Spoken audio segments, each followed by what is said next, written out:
पतंजलि जी की शब्दावली है। अस्मिता का मतलब होता है ईगोइस्ट होना। रावण कितना ईगोइस्ट था, दुर्योधन कितना ईगोइस्ट था, ज्ञानी नहीं था। अगर ज्ञान होता तो भगवान से पंगे थोड़े लेते। भगवान कृष्ण का बेटा श्याम अगर ज्ञानी होता, सोचो आप, भगवान का बेटा ज्ञानी नहीं था और बाप को बेटे को मारना पड़ा। समझ रहे हो क्या? अज्ञान बहुत बड़ा संकट है। हम लोग क्या करते हैं, अरे साहब उसने मेरे लिए ये कह दिया। अब उसको थोड़ी देर इस चीज को यहाँ स्टॉप करके ये सोचो कि उसने किस परिस्थिति में, किस माइंड सेट से, किन फैक्ट्स के आधार पे चीज कही होगी, किस परिवेश में, किसके सामने, किस रूप में प्रेजेंट किया होगा, ये हम कभी नहीं सोचते। इसका कारण क्या है कि हम सामान्य तौर पे रिएक्ट बहुत करते हैं, रिस्पॉन्ड नहीं करते। और ये सबसे ज्यादा समस्या खड़ी करता है, रिएक्ट करना।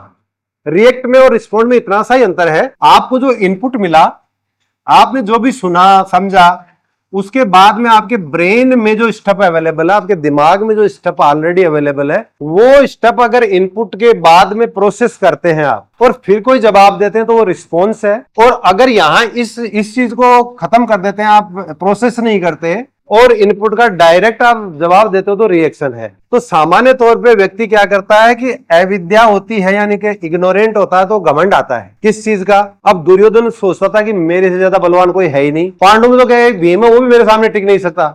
इग्नोरेंस ही और क्या है। शिशुपाल, भगवान करे तू मान जा, 100 गलतियां माफ करूंगा, इससे ज्यादा नहीं करूंगा, लेकिन वो फिर भी नहीं मान रहा। इग्नोरेंट हो सकता, वो सोचता है क्या कर सकता है मेरा, ये तो जादूगर है, मेरे पास पावर है। इग्नोरेंट था। रावण, अरे तो सामान्य इंसान है, मैं तो देवताओं को बंदी बना के रखता हूँ, क्या चीज है मेरे सामने। This is ignorance which leads to egoism.